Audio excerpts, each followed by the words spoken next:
Welcome back, everyone. Welcome to A Working Man's Guide. Let's get back to our history of the U.S. national debt, specifically the debt to GDP ratio. But look at the clear trend over our history. Wars, Revolutionary, Civil, World War I, World War II, Cold War. Win a war and pay it down. That was our history for many, many years, with one exception, the Great Depression right here. That represented about 25% of our GDP in ratio terms right here, 1932 on up to coming into World War II. Something very interesting over history.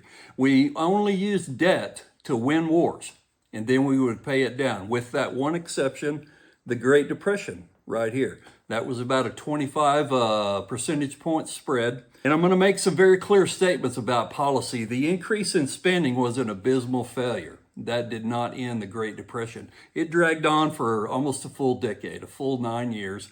And there were structural issues that caused the Great Depression. First of all, the banking industry was under nothing resembling the safety and soundness structures, a regulatory structure that we have today, like the FDIC, etc. That put the banking industry in a high-risk position. As a response to the 1929 crash and subsequent depression, there were two things done by governmental policy. One was the Smoot-Hawley Tariff Act. That was a disaster. That greatly increased the severity of the Great Depression. And the Federal Reserve cranked up interest rates and tightened the money supply. Exactly the opposite of what you should do in a deep recession.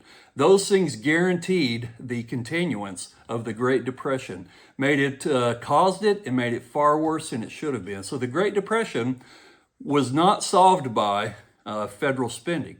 It was caused by inadequate policy and inadequate policy measures. That's the root of it. So we'll come back to this in the next episode. It's a pleasure to be with you. We'll talk to you soon. Take care.